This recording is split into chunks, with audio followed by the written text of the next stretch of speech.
ठीक है सर, अब हम स्टार्ट करने वाले हैं अपना स्टडी मैट डिस्कशन। मैंने जैसे बताया था आपके साथ कि मैं स्टडी मटेरियल भी आपके साथ डिस्कस करूँगा। ठीक है सर, आपने तो पढ़ा दिया। हाँ सर, मैंने पढ़ा दिया। सर कुछ बताओ सर, स्टडी मैट से लिंक कराओ सर। चलो सर स्टार्ट करते हैं। सर सबसे पहली बात, अपना 6 मार्क्स 10 स्मॉल मिलाते जाओ, लार्ज बनाते जाओ, छोटे छोटे मार्क्स करके हम अपना 70 नंबर का डिस्क्रिप्टिव खत्म करेंगे। सर 6 मार्क्स तो डन, और 1-2 मार्क्स का MCQ भी आता है सर, इससे याद रखना। चलो सर स्टार्ट करो सर डिस्कस, स्टार्ट करो स्टडी मैट, बहुत लेट हो गया। ठीक है सर स्टार्ट करते हैं। सर जैसे हमने देखा फॉरेन कंपनी, सबसे important definition, what is foreign company? The foreign company means any company और body कॉर्पोरेटेड which incorporate outside India having a place of business in India whether by itself through an agent or physically or through electronic mode and conduct any business activity in India। मतलब sir हमने बोला था ना 3 condition साथ में satisfy होनी चाहिए, तो क्या हो जाती है सर वो फॉरेन कंपनी। सर यहाँ पे electronic mode, through agent, physical में खुद से कर रहा है, वेदर बाय इटसेल्फ। ठीक है सर, यहाँ तक तो ठीक से नॉर्मल चल रहा है, परफेक्ट चल रहा है। सर यहाँ पे याद रखना इलेक्ट्रॉनिक मोड को थोड़ा डिफाइन किया है। सर क्या आता है इलेक्ट्रॉनिक मोड में, तो उसने बस यहाँ पे बताया है कि इलेक्ट्रॉनिक मोड में हमारा business to business consumer transaction, data interchange करते हैं, online service, telemarketing, telecommunicating, indication, BPO type service दे रहे हैं, मान लो क्लाउड की सर्विस दे रहे हैं, क्लाउड की सर्विस दे रहे हैं।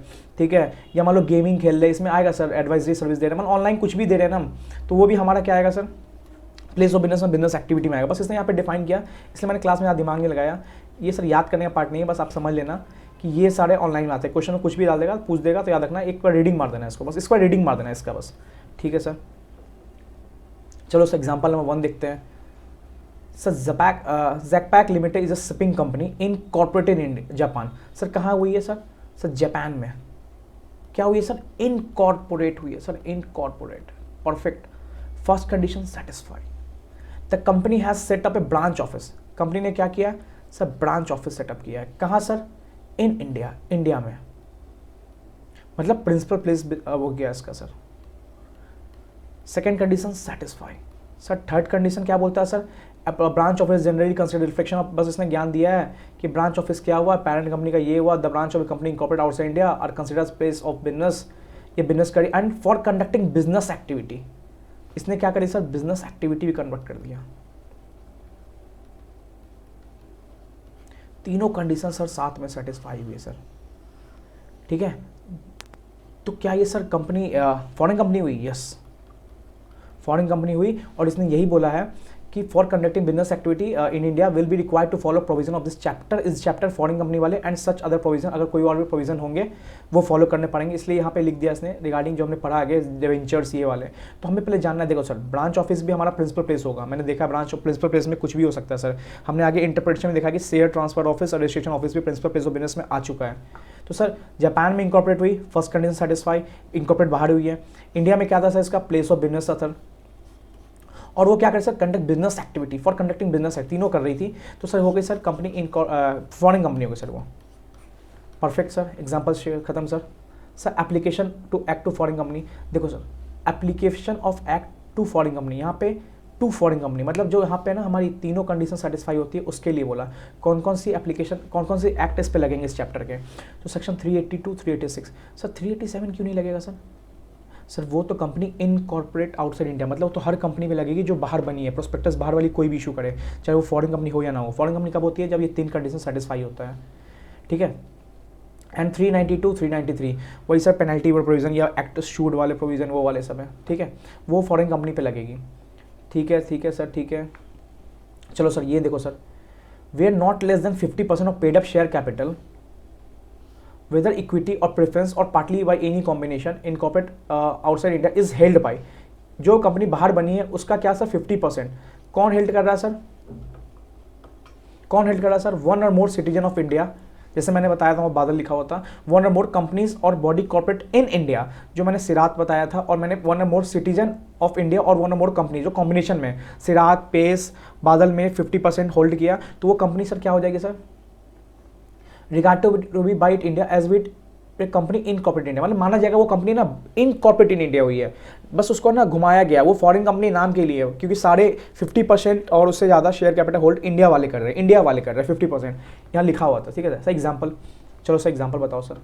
The share holding of इमार company LLC incorporate in Dubai, Dubai में कोई कंपनी बनी है, ठीक है, दुबई में इनकॉर्पोरेट हुई है, having place of business in India, business में क्या सर उसका प्लेस ऑफ बिजनेस है, सपोज न्यू दिल्ली में उसका प्लेस ऑफ बिजनेस भी है, एज फॉलोज हिंदुजा कंपनी, अब उस कंपनी के प्लेस ऑफ बिजनेस भी है, कंडक्ट भी कर रही है, तो ऐसा देखा जाए तो ये फॉरेन कंपनी लग रही है हमें।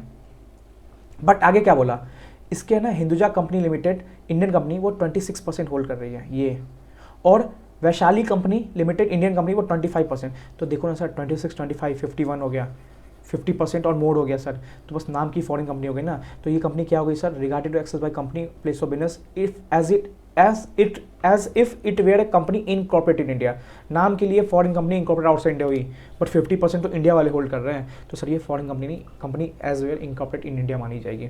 सर यही डिफिनेशन, मैंने एग्जाम्पल भी सर यही डिस्कस किया था लगभग, ठीक है सर। सर डॉक्यूमेंट सर क्या क्या देने हो sir, within shall mandatory within 30 days of establishment of place of business in India, deliver to किसको सर, ROC को सर, यहाँ लिखा हुआ है सर ROC को सर।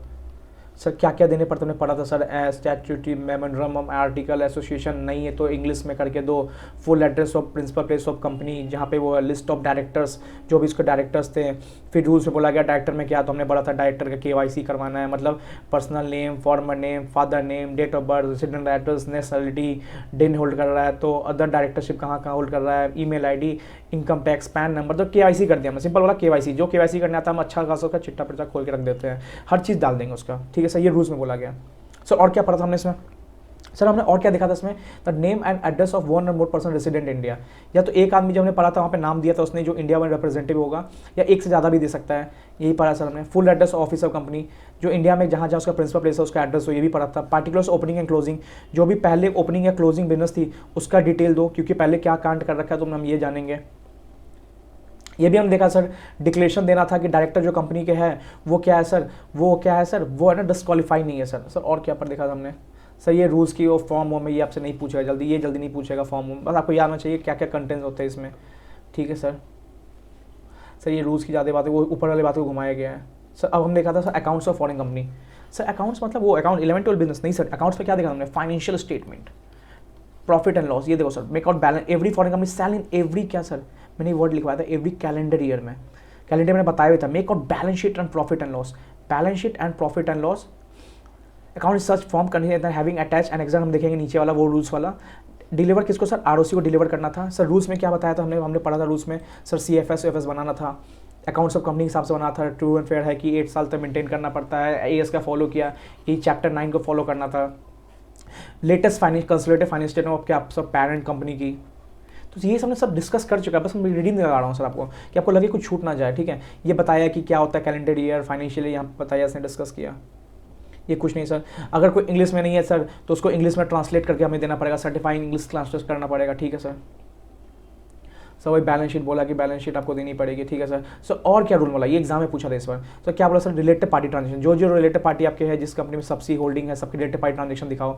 रिपैट्रिएशन प्रॉफिट, इंडिया में जो तुमने कमा रहे हो ना, कितना रिपैट्रिएट कर ले जा रहे हो बाहर, कितना कहते हैं ना दूध में से मलाई निकाल के जा रहे हो। ट्रांसफर ऑफ फंड, इंडिया वाले को मिला 5 करोड़ एक्सपेंस करने के लिए, इसने 4 करोड़ बाहर दे दिया, तो इंक्लूडिंग डिविडेंड भी डिस्ट्रीब्यूट कर रहे हो बाहर, तो कितना कर रहे हो ये हमें पूरा बताओ, ये इंक्लूडिंग डिविडेंड ऐड कर लेना, डिविडेंड भी दे रहे हो तो वो भी बताओ, ट्रांसफर ऑफ फंड्स में डिविडेंड भी आएगा, ठीक है सर। सर कितने सर 6 मंथ में हमने देखा था sir, from the close of financial मतलब फॉरेन कंपनी मतलब 31 मार्च वाला, ठीक है सर। सर फॉरेन कंपनी को अपना बुक्स ऑफ अकाउंट ऑडिट करना होता है, किससे सर किससे सर, CA प्रैक्टिस दुबई नहीं सर, या बाहर नहीं, इंडिया वाले, तो प्रैक्टिसिंग चार्ट अकाउंटेंट इंडिया या एनी फॉर्म LLP, ठीक है, प्रैक्टिसिंग चार्ट अकाउंटेंट होना चाहिए। तो CA कर रहा है तो उस पर ऑडिट वाले रूल्स भी लगेंगे, तो ये एक ऐड कर लेना सर। देखिए इसमें रीडिंग भी करवाते जा रहा हूँ कि छूट ना जाए, कुछ ऑडिट वाले पॉइंट्स पे ऑडिट वाले रूल्स भी लगेंगे, बोलेगा कि ऑडिट रूल्स नहीं लगेंगे तो सर लगेंगे। सर डिस्प्ले ऑफ नेम पढ़ा था हमने सर, डिस्प्ले ऑफ नेम में क्या क्या आएगा sir, exhibit on outside of every office where is commence business in India, जैसे मैंने बताया था पाकिस्तान वाला इंडिया में कर रहा है तो अपने आउटसाइड कहाँ लगाएगा, ये name of company Pakistan bomb limited and country जैसे पाकिस्तान लिमिटेड, और क्या इंग्लिश लेटर में लगाएगा, और business letter heads, bill letter heads, notices, ये सभी बताएगा यहाँ पे कि कंट्री क्या है, कंपनी क्या है, ठीक है। मैंने ये भी बताया था कि याद कर लेना कि the liability of member is limited by liability guarantee होता है, ये बताना पड़ेगा कि लायबिलिटी ऑफ मेंबर क्या लिमिटेड है, ये भी बताना पड़ेगा कहाँ कहाँ, बिल हेड, वही सेम चीज़ यहाँ बोला है कि बिल हेड में बताना पड़ेगा, इंग्लिश करेक्टर बताना पड़ेगा। सर ये 383 क्या बोला सर, 383 बोला कि 380 में जो तुमने 1 और मोर पर्सन का नाम दिया था ना, 1 और मोर पर्सन का, जैसे कोई भी था, शांतनु था, अगर उसको नोटिस सर्व होता है ना, सर्व, तो डीम माना जाएगा कि हमने फॉरेन कंपनी जो बाहर दुबई है उसको भी सर्व करा दिया। तो 383 में यही बोला था, 380 का हल्का लिंकेज था। ये देखो सर, लिंकेज दिखाता हूँ sir. Deliver to register under section 380 वाला जो पर्सन था ना, शांतनु, अपने जो फॉरेन कंपनी आया था डॉक्यूमेंट सबमिट करना था, उसको नाम देना था, तो ये शांतनु को अगर नोटिस सर्व हो गया सर, सर्व ना कि डिलीवर, सर्व हो गया हो, तो माना जाएगा फॉरेन कंपनी को ही सर्व हो गया। बढ़िया सर।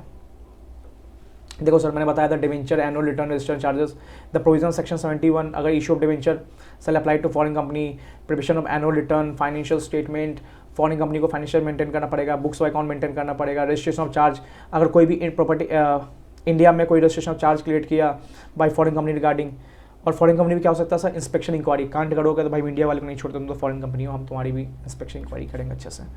बढ़िया सर। सर फीस क्या, sir fees available as may be बी प्रिस्क्राइब, प्रिस्क्राइब मतलब जहाँ भी आएगा सर समझना रूल्स। सर रूल्स में आ गए हम, रूल्स में क्या लिखा गया था, time shall be provided in companies registration office and fees rule, मतलब यहाँ सिंपल बोल दिया, रूल्स में आगे बोल दिया नोटिफाई करेगा कौन सा सीजी। कुछ अमाउंट नहीं बोला सर, अमाउंट कुछ भी नहीं बोला कि 25,000 50,000, सिंपल बात है, फॉरेन कंपनी आएगी 5,000 करोड़ की टर्नओवर है भाई, 10 लाख रुपए दे दो, तो सिंपल ऐसा ही कुछ है, प्रैक्टिकली यही है। ठीक है सर। इंटरप्रिटेशन, सर हम इंटरप्रिटेशन देखे थे। सर्टिफाई मीन्स क्या होता है सर, ट्रू कॉपी, जो ट्रू कॉपी होता है उसको सर्टिफाई, बस वर्ड का इंटरप्रिटेट किया, क्यों किया सर, देखो ये क्या, डायरेक्टर मतलब क्या हुआ, एनी पर्सन उस direction instruction board of directors companies act to act, मतलब परफॉर्म कर रही है उसके डायरेक्शन पे, इसने बोला उठ तो उठ, बैठ तो बैठ, कंपनी ये डिसीजन लेगी, ये डिसीजन लेगी, तो डायरेक्टर वो होते हैं, ना कि उसका किसी कंट्री में डायरेक्टर मतलब वॉचमैन होता है, तो वॉचमैन नहीं, डायरेक्टर मतलब क्या हुआ, तुम्हारी कंपनी में जो डिसीजन मेकिंग कर रहा है ना वो डायरेक्टर हुआ। ठीक है सर। सर एक चीज़ देखो सर, प्लेस ऑफ बिजनेस, इस पर सर लगातार 2 आइटम से क्वेश्चन पूछे थे, बस इसी पे, प्लेस इंक्लूड शेयर ट्रांसफर और रजिस्ट्रेशन ऑफिस, अगर शेयर ट्रांसफर हो रहा है किसी बाहर कंपनी का और ये रजिस्ट्रेशन भी करवा रहे हो तो वो भी प्लेस ऑफ बिजनेस माना जाएगा। तो सर क्वेश्चन देखो क्या है, अब देखो सर एक क्वेश्चन और डिस्कस करते लगातार करते थे sir, examine with reference of company weather the following companies can be treated for, sir यही क्वेश्चन आने वाले एग्जाम में, ऐसे ही वाले आने वाले, वो आपसे पूछेगा सर, यहाँ पूछा can be treated in corporate outside India, नहीं सर फॉरेन कंपनी, तो सर फॉरेन कंपनी कब होती है सर, सर फॉरेन कंपनी कब होती है सर, फॉरेन कंपनी जब 3 कंडीशन सेटिस्फाई होते हैं, in corporate outside India plus place of business sorry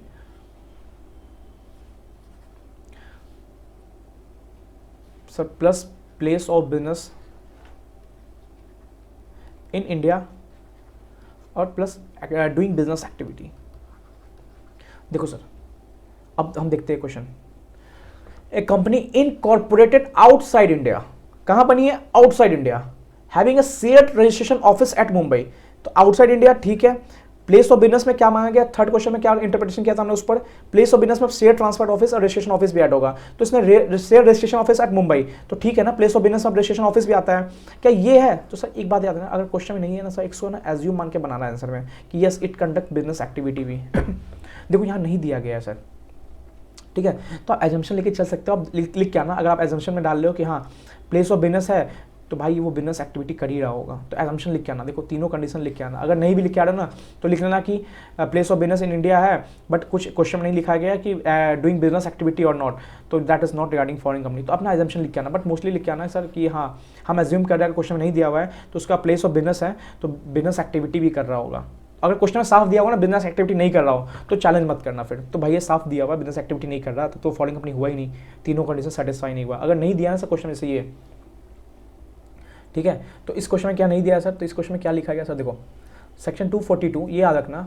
foreign company means any company border which incorporate outside India having place of business in India conduct business activity, तो according section ये further qualify with which must be incorporated outside India having place of business in India, therefore company incorporated outside India having a shared registration office at Mumbai will be treated as foreign company provided, देखो sir इसने लिखा sir assumption में लिखा provided it conducts any business activity in India, मतलब बोला अगर वो business activity in India कर रहा होगा ना तब ये फॉरेन कंपनी है, तो आप एजम्पशन लिख के आना सर कि क्वेश्चन में क्लियर नहीं है तब को ये लिख के आना पड़ेगा सर, एजम्पशन लिख के आना, जैसे यहाँ पे एजम्पशन लिखा इसने एजम्पशन लेके बनाया क्योंकि क्वेश्चन में लिखा नहीं था सर, मैं फिर तो फास्ट रहूँगा क्योंकि मैं बस ऑलरेडी सब पढ़ा चुका हूँ sir. Second Indian citizen incorporated company, भाई कोई भी करे आराम से, इनकॉर्पोरेट किया बस उसने भी, अभी पहले होल्ड क्या किया ये नहीं बताया, इन सिंगापुर में मतलब इनकॉर्पोरेट आउटसाइड इंडिया हुई perfect, for the purpose of carrying on business there, मतलब वहीं पे बिजनेस कर रहा है। तो भैया फॉरेन कंपनी हुआ ही नहीं। फॉरेन कंपनी क्या होता है? Incorporate outside India, having place of business India and conduct business activity in India. उस प्लेस ऑफ बिजनेस जो इंडिया है ना, वहां पे बिजनेस एक्टिविटी हो रही हो, बट ये तो सिंगापुर में ही बिजनेस एक्टिविटी कर रहा है, तो कहेगा फॉरेन कंपनी? तो देखो नीचे लिखा होगा sir, in the case of a company incorporated in Singapore for the purpose of carrying a business in Singapore, if it not fall within the definition of foreign company, it's incorporate outside India, माना मैंने incorporate outside India है by Indian citizen is immaterial in order to foreign company बनने के लिए it have a place of business in India and also must conduct business activity, place plus activity कहाँ? India में।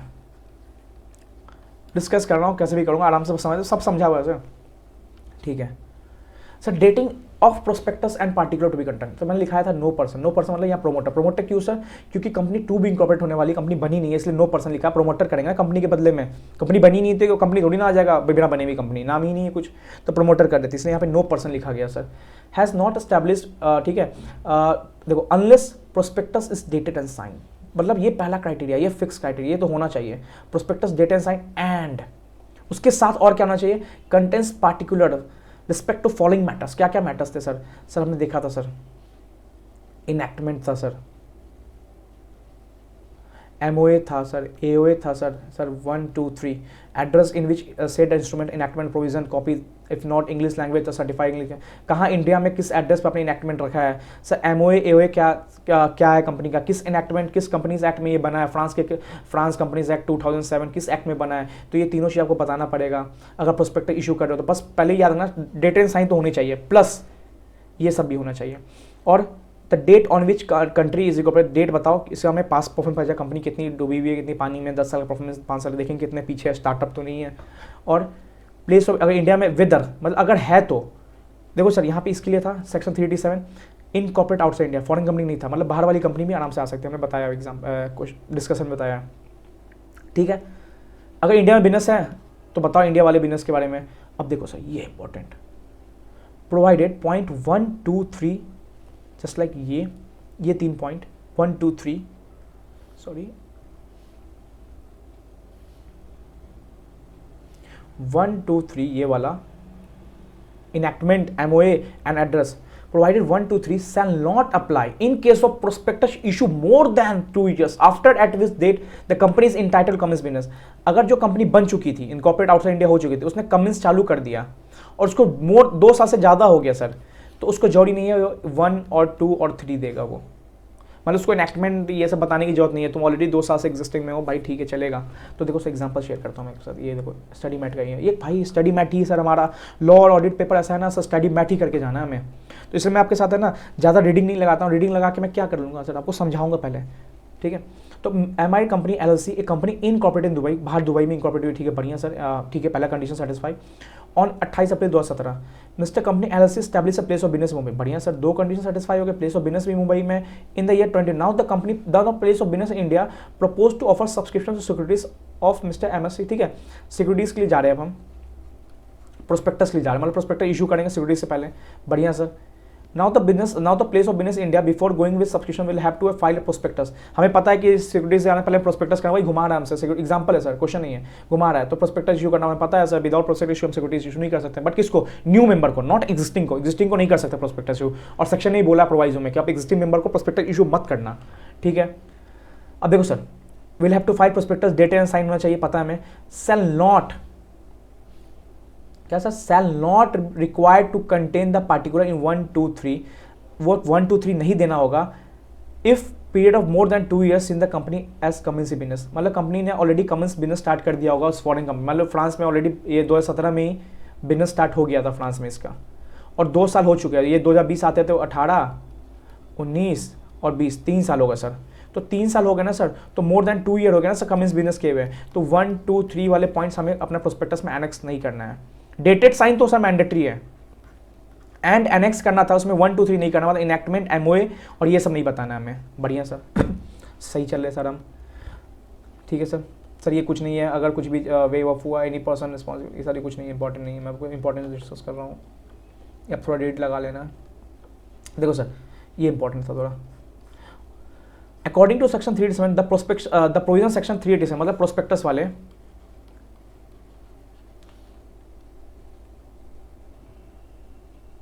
Prospectus वाले shall not apply to the issue of prospectus to existing member। अगर तुम्हारा already कोई existing member है ना तो उसको कहा है भाई क्यों प्रोस्पेक्टस दूं मैं उसको, तो न्यू मेंबर को न्यू सिक्योरिटीज जो करने से पहले प्रोस्पेक्टस देंगे। तो यहाँ पे इसने लिख दिया अगर तुम एग्जिस्टिंग मेंबर को कुछ शेयर सिक्योरिटी इशू कर रहे हो ना तो प्रोस्पेक्टस नहीं भी दोगे तो चलेगा। तो क्वेश्चन बन सकता है सर, यहाँ से क्वेश्चन नहीं कुछ ड्राफ्ट किया है बट आ सकता है इस एग्जाम में, याद रखना। या तो प्रीवियसली इशूड सच प्रीवियसली सिक्योरिटी, अगर पहले ही तुमने कुछ शेयर सिक्योरिटी इशू कर दिया होगा, अब बोनस इशू कर रहे हो या राइट इशू कर रहे हो तो उसके रिगार्डिंग प्रोस्पेक्टस मत इशू करना। तो सर ये 2 पॉइंट याद रखना, एग्जिस्टिंग मेंबर को शेयर सिक्योरिटी इशू कर रहे हो या बोनस सिक्योरिटी वाई में इशू कर रहे हो तो प्रोस्पेक्टस इशू करने की जरूरत नहीं है। तो यहाँ पे साफ लिख दिया the provision section 387 shall not apply, नहीं करना है। बहुत बढ़िया सर, क्वेश्चन में डिस्कस कर रहे हैं हम, क्वेश्चन जहाँ से बनेगा वो भी डिस्कस कर रहे हैं sir. Provision of expert consent, no person क्यों सर, वही प्रोमोटर केस अगर कंपनी, क्योंकि यहाँ पे भी लिखा हुआ है whether or to be incorporate outside India will be form or not step. देखो इंडिया में प्लेस ऑफ बिजनेस हो या ना हो, क्योंकि यहाँ पे साफ लिखा है कंपनी इनकॉर्पोरेट आउटसाइड इंडिया, बाहर जो भी कंपनी बनी हो। अब देखो सर हमें स्टेटमेंट लगाना है क्या sir, made by expert that he has not, simple बात है एक्सपर्ट, सिंपल यहाँ समझो, यहाँ लाइन थोड़ा टफ है थोड़ा समझो। एक्सपर्ट कंसेंट लगाना है कि डैट वो एक्सपर्ट कंसेंट दे रहा है कि जो भी प्रोस्पेक्टस लिखा गया है वो प्रॉपर सही है, और क्या उसने अपना विड्रॉ नहीं किया, he has not withdraw is consent. जैसे हमने पिछले देखा ना उसने अपना कंसेंट विड्रॉ कर लिया था, तो विड्रॉ कर लिया था before issuing prospectus, then prospectus जो इशू हुआ ना वो इनवैलिड हो जाएगा। तो एक्सपर्ट का क्या होना चाहिए, मतलब सिंपल बोला नो प्रोस्पेक्टस, कोई प्रोस्पेक्टस इशू नहीं हो सकता कब, जब एक्सपर्ट का कंसेंट नहीं हो और जब कंसेंट अपना एक्सपर्ट कंसेंट ने विड्रॉ कर लिया हो तो प्रोस्पेक्टस इशू नहीं हो सकता। तब इशू कब हो सकता है, जब एक्सपर्ट का कंसेंट हो, एक्सपर्ट कंसेंट मैंडेटरी है प्रोस्पेक्टस इशू करने के लिए, ठीक है सर। सर और क्या था सर यहाँ पे लिखा गया था और प्रोस्पेक्टस जब इशू कर रहे हो तो सेक्शन 33 और 40 भी करना। सेक्शन 333 40 क्या होता है, 333 एवरेज मतलब क्या, प्रोस्पेक्टस 800 पेजेस का होता है सर, कोई भी बंदा 800 पेजेस पढ़ ही नहीं पाएगा। तो एक क्या बोला, एक है ना डिटेल समरी, जब प्रोस्पेक्टस इशू कर रहे हो ना तो समरी को भी क्या करो, एक्सपर्ट कंसेंट से सर्टिफाई करा लो और लिस्ट, और जो शेयर सिक्योरिटी इशू कर रहे हो वो लिस्टेड करवा लेना, ये लिस्टेड हो। तो सिंपल समझो, ये नॉर्मल समझो, बट ये याद रखना क्या करो सर, एवरेज भी दो और लिस्टेड होने चाहिए। 40 securities to be deal with stock exchange और 30 सेक्शन 33 एवरेज प्रोस्पेक्टस। एवरेज सर हमने क्या बताया, समरी जो 800 पेज है ना, जैसे हमने ITR फाइल करते हैं तो वो सर 80-85 पेज है, बट हम कंपटीशन सीट दे देते हैं भाई, वो 1 पेज 2 पेज ले, वो समरी है। तो एवरेज प्रोस्पेक्टस यही होता है, जो 80 पेज है ना उसका समरी होता है कि हाँ समरी देख के बंदा बोलेगा अच्छा इस कंपनी का विजन मिशन ये है, वो 800 पेज नहीं पड़ेगा। और 40 क्या, लिस्टेड होना चाहिए स्टॉक एक्सचेंज पे, जो भी सिक्योरिटीज़ आप डील करने जा रहे हो वो एक स्टॉक एक्सचेंज में लिस्टेड होनी चाहिए, ठीक है सर। बढ़िया सर रजिस्ट्रेशन पढ़ लिया सर हमने ये भी।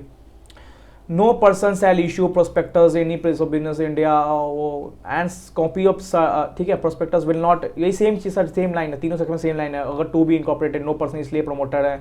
अब देखो क्या बोला sir, copy of certified by chairperson and 2 other director. 2 director में सर एग्जीक्यूटिव नॉन एग्जीक्यूटिव दोनों आ सकते हैं, इसलिए हमें डायरेक्टरशिप लिखा है सर, एग्जीक्यूटिव डायरेक्टर नहीं लिखा है, लिखना हो तो लिख सकता था एग्जीक्यूटिव या नॉन एग्जीक्यूटिव डायरेक्टर। बढ़िया सर। द प्रोस्पेक्टस ये सब कुछ नहीं है सर, बोला है कि सिंपल बात है, जो डिलीवर करने जा रहे हो उसके ऊपर बस प्रोस्पेक्टस लिखा होना चाहिए, सर्टिफाई है, हमने 2 डायरेक्टर का ले लिया है। यहाँ से पढ़ो सर, रूल्स की बात है, ये रूल्स की बातें पढ़ो sir. Any consent to the issue of prospectus require expert consent, हमने पढ़ा था वहाँ पे कि एक्सपर्ट कंसेंट भी मैंडेटरी है, ठीक है सर। और अपॉइंटमेंट ऑफ एमडी अपॉइंट कर रहे हो तो उसके रिगार्डिंग कोई भी इसका कॉन्ट्रैक्ट है वो भी मैंडेटरी, एक copy of contract for appointment MD का regarding appointment of contract mandatory है। एक कॉपी ऑफ मटेरियल कॉन्ट्रैक्ट 2 साल पहले के, प्रीसीडिंग 2 ईयर पहले के जो मैंने बताया था मटेरियल कॉन्ट्रैक्ट है वो भी लगाना पड़ेगा।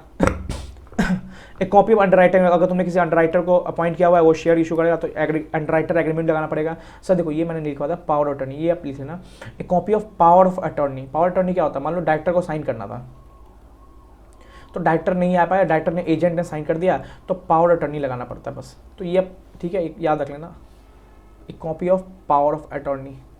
ए prospectus is sign through duly authorise agent of director. 2 director के साइन होते हैं ना, मान लो डायरेक्टर नहीं साइन कर पाया, उसका एजेंट किया तो यहाँ पे पावर ऑफ अटर्नी लगा देंगे हम, बस उसकी कॉपी मांग रहा है। तो ठीक है, 4 पॉइंट हो गए ना, consent of expert consent, chairperson plus 2 director, expert consent और कॉन्ट्रैक्ट विथ एमडी का, एमडी के साथ जो भी कॉन्ट्रैक्ट हुआ था 5 साल का बनता है हमारा एमडी कॉन्ट्रैक्ट ये, और 2 साल प्रीवियस जो साल मटेरियल कॉन्ट्रैक्ट, जो भी मटेरियल मान लो ब्रिज बनाया किसी कंस्ट्रक्शन कंपनी, मटेरियल कॉन्ट्रैक्ट जो थे बताओ, अंडरराइटिंग एग्रीमेंट किसी अंडरराइटर को किया था शेयर इशू करने के लिए पब्लिक में, इसका बताओ एग्रीमेंट, और power of attorney. Power of attorney कब, जब ये डायरेक्टर एब्सेंट है, जब साइन नहीं कर पा रहा है तो इसका एजेंट आगे साइन कर रहा है तो पावर अटर्नी लगा दो, मतलब बता दो हाँ ठीक है मैं अपॉइंट हुआ हूँ, डायरेक्टर ने अपॉइंट किया मेरे को, मैं साइन कर सकता हूँ डायरेक्टर के बदले, पावर अटर्नी ही होता है, ठीक है सर। ये मैं इसके बदले बिहाफ में आया हूँ। Offer of Indian deposit receipt, sir कुछ नहीं था सर, बस इतना रखना सर। देखो sir, central government may make rules applicable for offer of IDR, requirement of disclosure letter of IFR, manner in which IDR physical electronic made offer of IDR, manner of sale of IDR, बस कुछ नहीं था, बस याद रखना central government. कौन करता है? Central government. और डायरेक्शन किसने कौन देता है? आरबीआई। बस ये सब कुछ मत पढ़ना सर। डायरेक्शन कौन देता है? आरबीआई। और रूल्स कौन बनाता है? Central government. किस रिगार्डिंग रूल्स बनाता है? ऑफर ऑफ आईडीआर या manner on which IDR is to be issued, कैसे आईडीआर इशू होने वाले हैं। बढ़िया सर, बढ़िया चल रहा है। 34, 36 क्रिमिनल लाइबिलिटी, सिविल लाइबिलिटी और ये सब पढ़ा, तो ये क्या होगा? फॉरेन कंपनी पे एप्लीकेबल होगा। और याद रखना सर, वाइंडिंग अप, ये यहाँ पे एक एडिशनल पॉइंट है, अगर फॉरेन कंपनी कोई डिफॉल्ट करती है ना, उस पर वाइंडिंग अप के प्रोविजन भी लगेंगे। मतलब कंपनी अगर डिफॉल्ट करती है तो कंपनी बंद भी हो सकती है, और बंद होगी और कंपनी ने शेयर सिक्योरिटीज़ करके पब्लिक से पैसा लिया था प्रोस्पेक्टस के थ्रू, तो उसको रिपे भी करना पड़ेगा as per winding up provision. बस इसको याद रख लेना, कुछ नहीं है। देखो सर, मजाक मतलब एक सेक्शन 379 to 392 बोला, अंदर कितने सेक्शन लगा दिया, तो यही बोला इसने, प्रोवाइडेड दैट ये देखो, chapter of winding up shall apply mutatis mutandis, मतलब as same as foreign company पे अप्लाई हो जाएंगे। अगर कंपनी कोई भी वाइंडिंग अप का प्रोवाइड अट्रैक्ट करती है, अगर यहाँ पे कंपनी वाइंडिंग अप मतलब डिफॉल्ट कर दिया कंपनी ने रिपेमेंट में, सॉवरेनिटी ऑफ इंडिया के इंटरेस्ट में जाके बाहर काम किया, ट्राइब्यूनल ऑर्डर दिया कंपनी को वो करो, तो वाइंडिंग अप भी हो सकती है। ठीक है, कंपनी का कहाँ वाली? क्या मेन पेरेंट वाली? नहीं सर, इंडिया वाली जो कंपनी है उसका वाइंडिंग अप हो सकता है। पेरेंट वाली तो भाई अपने कंट्री में इनकॉर्पोरेट, इंडिया वाली को बंद करवाओ और रिपे करवाओ जो भी पैसा ले रखा है, और money raise through offer of security, जो भी आईडीआर और प्रोस्पेक्टस थ्रू पैसा लिया है ना, उसका रिपे होगा। कैसे? जैसे ना बनता है ना, पहले हमें फीस देना पड़ता है जो अपॉइंट होता है, फिर हम 24 मंथ्स का वर्कमैन देते हैं, तो इस हिसाब से क्या होगा, प्रोस्पेक्टस को पैसा भी वो जो भी लिया था उसका रिपे करना पड़ेगा। कुछ नहीं था। ये पनिशमेंट क्या है सर? 1 लाख से 3 लाख है। देखो, और यहाँ पे ऑफिसर का ही पनिशमेंट है सर, ये मैं नहीं याद करवाया क्योंकि ज़्यादा पनिशमेंट याद हो नहीं सकता, इसमें मैं रीडिंग लगवा रहा हूँ। 25,000 बट 25,000 से, मतलब 25,000 से लेके 5 लाख तक। बस इसमें एक चीज़ याद रख लेना सर, देखो 1 लाख से 3 लाख तो मैंने बताया था आपको फॉरेन कंपनी पे लगेगा। ऑफिसर पे जो भी इसमें ऑफिसर मिले हुए, जैसे एक्सपर्ट मिला हुआ है या जो भी डायरेक्टर मिले हुए, उन पे भी लगेगा 25,000 से, विच में भी extend up to 5 lakh rupees. ये अमेंडमेंट है। देखो ये ब्लैक पॉइंट है ना सर, इस पर आ सकता है क्वेश्चन, थोड़ा याद रखना, ये देख लेना थोड़ा। ठीक है, अब देखो यहाँ पे मैं एक चीज़ दिखा रहा हूँ, यहाँ पे ना वो पॉइंट हट चुका है इम्प्रिजनमेंट का। पहले ना ऑफिसर को इम्प्रिजनमेंट होता था, तो ये याद रखना, अब ऑफिसर को इम्प्रिजनमेंट नहीं होगा सर। ठीक है, देखो इम्प्रिजनमेंट हट चुका है। अब पहले का स्टडी में देखना, यहाँ पे इम्प्रिजनमेंट था तो ये हट चुका है। ये याद रखना, ऑफिसर को इम्प्रिजनमेंट, अगर कोई भी डिफॉल्ट होता है ऑफिसर द्वारा तो उसको जेल नहीं हो सकता। ये केस नोट बना के दे सकता है, ऑफिसर ने किया उसको 6 महीना का जेल हुआ, तो ऐसा हो सकता है? नहीं सर, नहीं हो सकता। ठीक है सर, जल्दी सर, चलो स्टार्ट कर रहे हैं, खत्म कर रहे हैं, स्टार्ट किया, खत्म कर रहे हैं। कंपनी वही मैंने बता दिया, अगर कोई भी प्रोविजन का कंप्लाई नहीं किया तो company can be sure but company can not be sure. ठीक है, ऐसे ही था। ठीक है, तो कोई भी provision of this chapter shall not affect ऐसे shall not entitled to bring any suit, नहीं कर सकता, काउंटर क्लेम नहीं कर सकता, अपने बचा नहीं सकता, उसने कोई प्रोविजन का कंप्लाई नहीं किया। ठीक है सर, सही एक चीज़ नहीं है। देखो सर, ये लाया गया कुछ एग्जेम्पशन, मतलब मान लो किसके लिए सर एग्जेम्पशन, किसके लिए sir? Foreign company and company incorporate outside India. ये वो 3 कंडीशन सेटिस्फाई होने के बाद फॉरेन कंपनी बनती है, और ये कंपनी इनकॉर्पोरेट आउटसाइड इंडिया, ये लाया गया प्रोस्पेक्टस के रिगार्डिंग, क्योंकि प्रोस्पेक्टस में ही पढ़ते हैं सिर्फ कंपनी इनकॉर्पोरेटेड आउटसाइड इंडिया। अब देखो सर क्या लाया गया, कोई कंपनी आ रही है बाहर से, फ्रांस से। ठीक है, फ्रांस के मिनिस्टर ने बोला कि सर कुछ ज़्यादा अपने प्रोविजंस टाइट कर रखे हैं सर, मेरे को ना ये नहीं जच रहा है सर, मैं इंडिया में नहीं आना चाह रहा हूँ सर, आपने इतना हाईली स्ट्रिक्ट प्रोविज़न लगा रखे हैं, डिवेंचर फॉलो करो तो CSR फॉलो करो, तो ये फॉलो करो तो वो फॉलो करो। तो सर देखो उस ना ये क्या, ये फॉरेन कंपनी जब क्या होती है, जब 3 कंडीशन सेटिस्फाई होता है, और ये क्या 3, जब कंपनी इनकॉर्पोरेट आउटसाइड, ये कब होती है, जब 387 प्रोस्पेक्ट इशू हो रहा है। तो कोई भी कंट्री इंडिया में आ रही है ना, वो मोदी जी है। ठीक है, सेंट्रल गवर्नमेंट मान लो मोदी जी को बोले, मोदी जी यार मेरे को ना ये डॉक्यूमेंट्स में प्रोविज़न नहीं जच रहा है सर, मेरे लिए एग्जाम्पशन कर दो, तो मोदी जी चाहे तो CG चाहे तो एग्जाम कर सकती है किसको, फॉरेन कंपनी को या कंपनी इनकॉर्पोरेट आउटसाइड इंडिया को, कोई भी सेक्शन कर सकती है एग्जाम। या मान लो कि फ्रांस का कोई आदमी आ रहा है तो बोले कि सर 387 में ना सर, 388 में ना सर, एक्सपर्ट का है ना सर, लगता है सर ये नहीं जच रहा है सर, मतलब वो चाहता ही है भाई, वो लिखना चाहता है, ज्ञान देना चाहता है, लंबा चौड़ा फेंकना चाहता है बिना एक्सपर्ट के, तो मोदी चाहे तो CG में नोटिफिकेशन में exempt any class of foreign company या ये। ठीक है सर, हाउस ऑफ पार्लियामेंट में लेके आके, तो सिंपल याद रख लो, CG चाहे तो, अगर क्वेश्चन आ गया कि हाँ CG चाहे तो एग्जेम्प्ट कर सकती है कोई भी प्रोविजन। सीजी में any class of foreign company, companies of out India with company has any form, ठीक है, सिंपल सी बात यही है। Any provisions of this chapter, कोई भी प्रोविजन सर, कोई भी प्रोविजन को एग्जाम कर सकती है, बचा सकती है फॉरेन कंपनी को। फॉरेन कंपनी है ना, अपनी ढीठ है, मान लो आ रही है, बोले कि मोदी जी मेरे को 380, 381, 382 नहीं पसंद है, प्लीज़ मेरे लिए एग्जाम करा दो। तो मोदी जी बोले ठीक है भाई, तुम आओ ना, तुम 1000 करोड़ का लेके बिजनेस आ रहे हो इंडिया में, हम तुम एग्जामेशन दे देते, तुम ये मत फॉलो करना। डन सर, ये हमारा चैप्टर खत्म हुआ सर। चलो सर स्टडी मेरे क्वेश्चंस लगाते जल्दी जल्दी, बढ़िया सर। देखो ABC limited a foreign company, आराम से देखेंगे, having its Indian place of business at Kolkata. Foreign company, Indian place of business कहां sir? Kolkata. is required to deliver various documents to register of companies under the you are required to state where the said companies should deliver such documents। हमने क्या पढ़ा था? कोलकाता में हो, उसका principal place of business Mumbai में हो, यूपी में हो, उसको कहाँ देना सर? उसको देना दिल्ली आरओसी में देना सर, दिल्ली आरओसी। इसलिए मैंने बताया था ऑब्जेक्टिव पॉइंट्स भी डिस्क्रिप्टिव पॉइंट्स भी पूछ दिया सर, ये 2 नंबर का आ सकता है ऐसे ही कि फॉरेन कंपनी है कोलकाता में है तो क्या वेस्ट बंगाल को आरओसी को मत देना कोलकाता की, दिल्ली आरओसी, ठीक है सर। लिख भी देना कि विद इन 30 डेज, ठीक है। In case foreign company does not delivers account documents, register of company इतना इतना इतना दिस, तो क्या हो सकता है सर? हमने क्या पढ़ा था सर कि कोई फॉरेन कंपनी को क्या होता है, पेनल्टी होगा अगर कोई भी प्रोविजन को फॉलो नहीं करती है 379 से 392 तक, एक्सेप्ट 391 जो भी था वो वाला क्रिमिनल लाइबिलिटी सिविल लाइबिलिटी वाला, हाँ क्रिमिनल लाइबिलिटी सिविल लाइबिलिटी, उसको छोड़ के अगर कोई भी प्रोविजन फॉलो नहीं करती है तो उसको 1 लाख से 3 लाख तक होता है, और जो ऑफिसर इन डिफॉल्ट है उसको 25,000 से 5 लाख होता है, और ऑफिसर इन डिफॉल्ट को जेल नहीं होगा, ठीक है सर। तो ये देखो इसका आंसर देखते हैं। The company is every foreign company deliver to ROC within 30 days, हम देखा sir 30 days. Establishment office India में आने के बाद, स्टैब्लिशमेंट आने से पहले नहीं, हम इसलिए मैंने बार लिखता आने के बाद, स्टैब्लिशमेंट होने के बाद, ठीक है। किसको सर? Over new Delhi. तो की पॉइंट सर याद रखना, न्यू दिल्ली 30 डेज आने के बाद, ये मैंने ऑलरेडी डिस्कस किया था, बढ़िया सर। सो और क्या था सर? पेनल्टी था सर, देखो सर 1 लाख से लेके बीच में एक्सटेंड टू 3 लाख, और कंटिन्यू है तो 50,000 पर डे लगेंगे, याद रखना। बट याद रखना 1 लाख से 3 लाख तक आपको याद रहना चाहिए, पेनल्टी आपको नहीं याद होना वैसे एग्जाम टाइम तक, बट 1 लाख से 3 लाख तो याद होना चाहिए। और ऑफिसर को क्या होगा? अब जेल नहीं होगा, ठीक है। तो यही था सर, क्रक्स था ये सर, यही था। तो new Delhi 30 days after establishment 1 lakh से 3 लाख, ठीक है, और जेल नहीं होगा, बस यही था सर। पहला क्वेश्चन 4 नंबर एग्जाम में आया हुआ है, ये टेस्ट एग्जाम वाले क्वेश्चन होते हैं ज़्यादातर, जो आने वाले भी है। अब देखो sir DEJY company incorporate in Singapore, कहाँ हुई है सर? सिंगापुर बाहर हुई है। स्टैब्लिशमेंट ब्रांच ऑफिस है मुंबई, ब्रांच ऑफिस है मुंबई, सिंगापुर में हुई है, सिंगापुर में हुई है। कहाँ? Branch office. ब्रांच ऑफिस क्या होता है? प्रिंसिपल प्लेस होता है। ब्रांच ऑफिस या ऑफिसेज या बिल्डिंग या जो भी हो, क्या हो उसका principal place, having principal place हो गया, ठीक है, ठीक है sir. You being a chartered accountant, हम जो चार्टर्ड अकाउंटेंट है, have been appointed by the company as liaison officer. Sir ये क्या होता है सर? सर ये देखो सर, एजेंट होता है ना सर, एजेंट, ये क्या करता है? आपसे सिक्योरिटी शेयर लेता है, बेचता है। तो लाइसेंस ऑफिसर भी क्या हो गया सर? कम्युनिकेट पार्टी हो गया। ये फॉरेन कंपनी का क्या हुआ?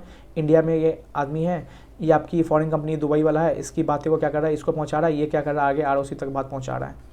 तो बीच में इंटरमीडिएट वो होता नहीं है, एजेंट टाइप समझो उसको, बीच वाला पार्टी होता है जो क्या करता है? इसकी बातें यहाँ पढ़ा रहा है और ट्रांसलेशन करके सब कुछ दे रहा है, डॉक्यूमेंट सब सबमिट कलेक्ट कर रहा है इंडिया में, और ये आरओसी सबमिट कर रहा है। तो ये लाइसेंस ऑफिसर वही होता है सर, कम्युनिकेट करता है, बस एक बातें को दूसरे बातें को ट्रांसलेट करता है आरओसी तक।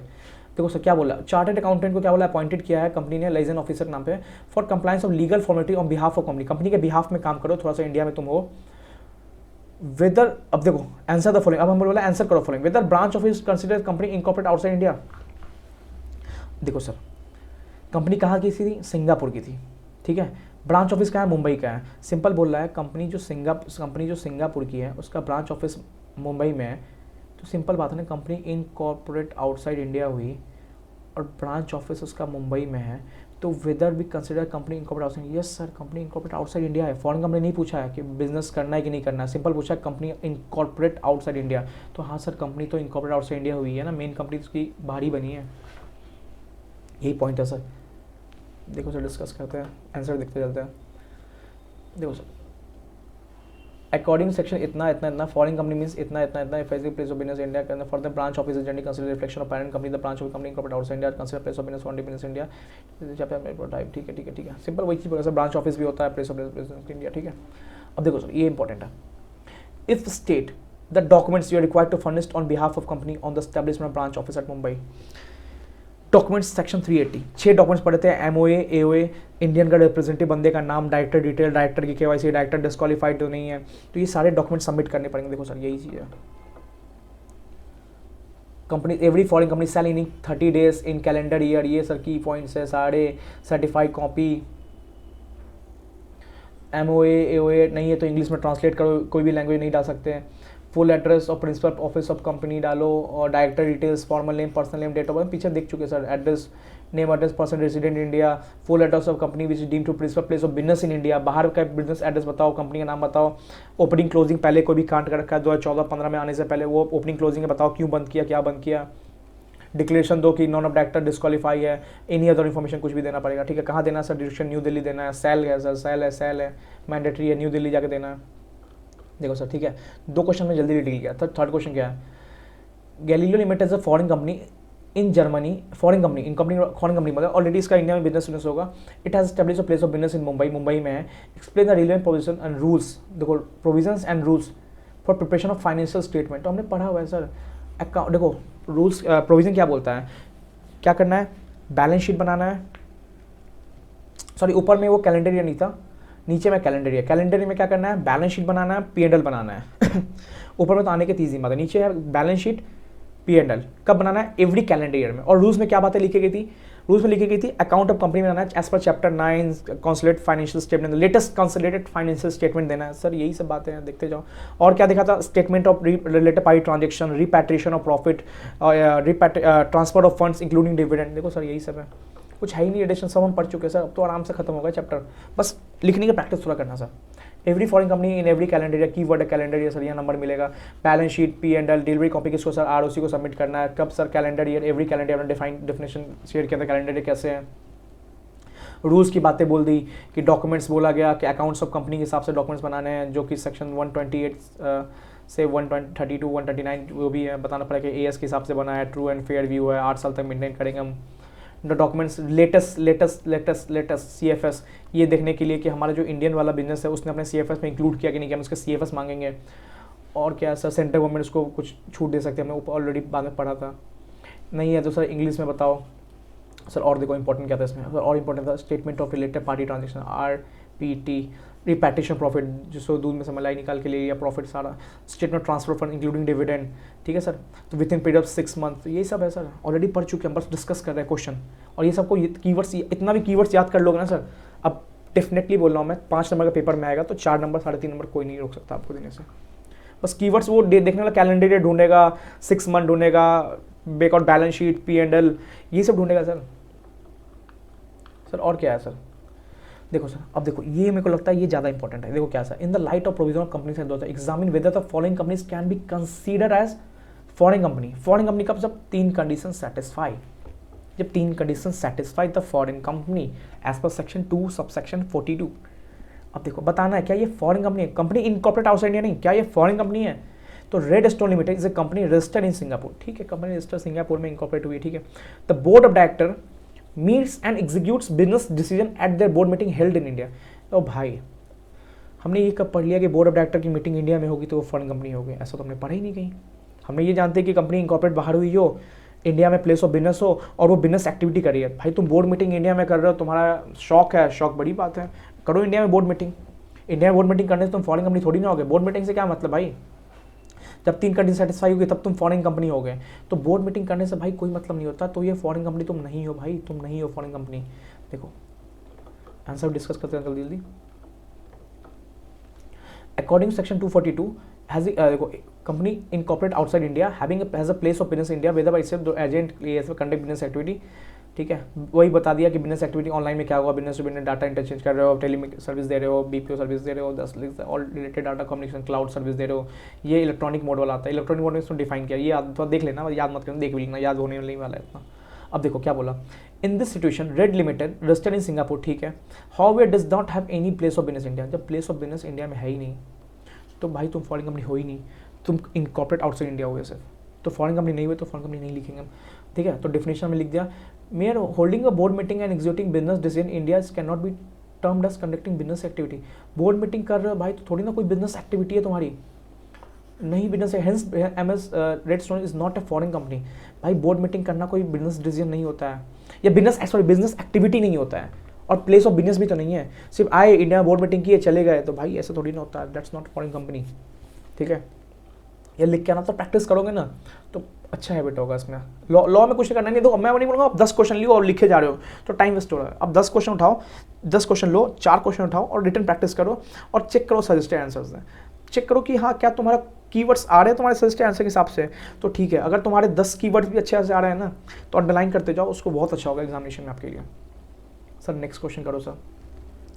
Sir Excel limited company registered in Dubai, ठीक है, दुबई में install it main server in Dubai for maintaining office at service cloud by company client in India. Dubai में बनी हुई है, क्लाउड से दे रही है, तो मैंने क्या बोला था, having place of business India whether by itself और थ्रू एजेंट और थ्रू इलेक्ट्रॉनिक मोड। तो इलेक्ट्रॉनिक मोड में मैंने डेफिनेशन बोला, नीचे देख लेना, तो उसमें था सर क्लाउड वाला। देखो सर,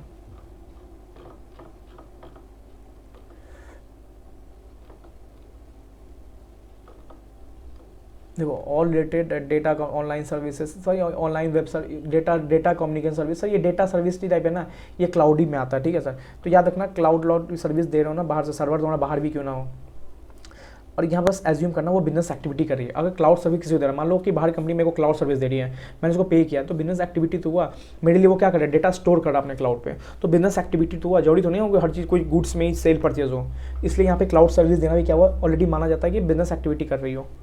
देखो यहाँ पे इसको बिजनेस फॉरेन कंपनी माना जाएगा सर।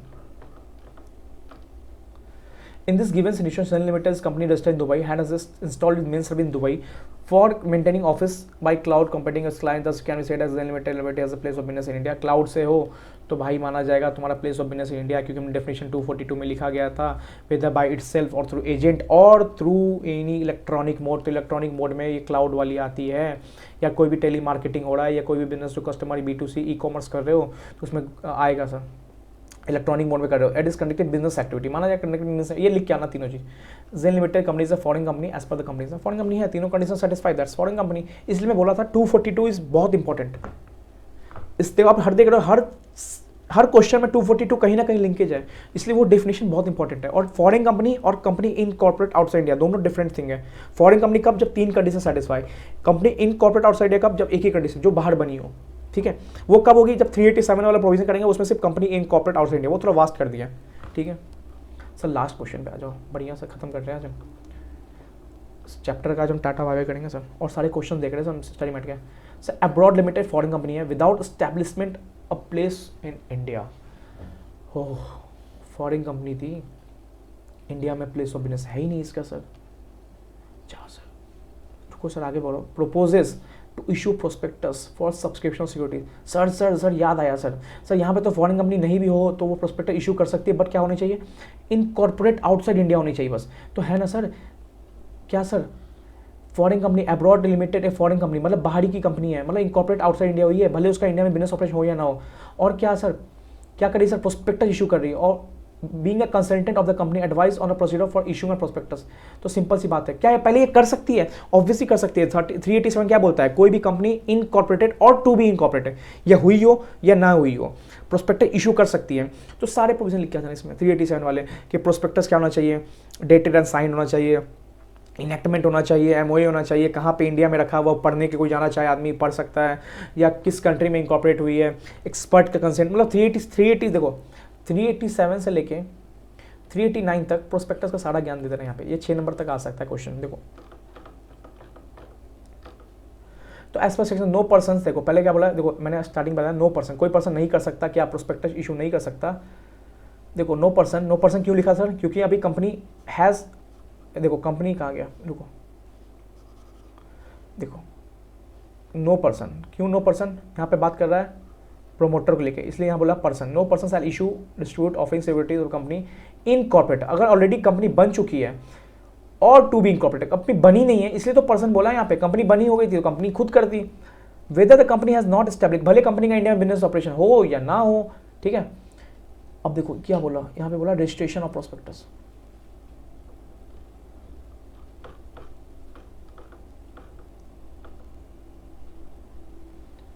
ठीक है, तो यहाँ पे ना रजिस्ट्रेशन ऑफ प्रोस्पेक्टस पूछ दिया सर आपसे। तो यहाँ पे मैं क्या बोला आपको, अगर ये क्वेश्चन दिख गया ना सर तो आप सारा ज्ञान लिख के आना, कुछ कुछ तो क्रक्स लिख के आना हर चैप्टर हर सेक्शन का। तो यहाँ पे मेन समझने का था कि इनकॉर्पोरेट आउटसाइड इंडिया होती है ना, उसका इंडिया में बिजनेस ऑपरेशन हो या ना हो, हर incorporate outside India company prospectus issue कर सकती है। कब, जब क्या हो, इशू करने के लिए क्या होना चाहिए, देखो मैंने बताया था इशू करने के लिए पहले कंसेंट होना चाहिए। इशू होता है 387 में, कंसेंट है 388 में, बट ये दोनों को बोलता है रुको जरा सब्र करो, 389 बोलता है। क्या तुमने पहले प्रोस्पेक्टस को रजिस्टर करवाया, तो पहले बताना कि हाँ प्रोस्पेक्टस मेरा रजिस्टर कैसे, by chairman, by chairperson plus 2 director, और जो भी एमडी का कॉन्ट्रैक्ट था, 2 साल का मटेरियल कॉन्ट्रैक्ट था, अंडरराइटिंग एग्रीमेंट था, पावर अटर्नी था जो डायरेक्टर वाला साइन कर रहा है। फिर बोलो कि अब प्रोस्पेक्टस क्या हो सकता है, इशू हो सकता है किसको, पब्लिक को, बट क्या होना चाहिए, डेटेड साइन होना चाहिए, एमओए होना चाहिए। फिर क्या होना चाहिए, प्रोस्पेक्ट इशू कर रहे हो तो कंसेंट का भी विड्रॉ नहीं होना चाहिए, कंसेंट क्या कहते हैं, एक्सपर्ट कंसेंट होना चाहिए। तो बस सर यही था सर। तो सर मैं यही बोलूँगा 242 अच्छे से देखना, क्वेश्चंस मैंने आपको 5 डिस्कस किए, अच्छे डिस्कस किए हैं, बना के देखना, हाथ से मैच करना एक बार क्वेश्चन अच्छे से। बस सर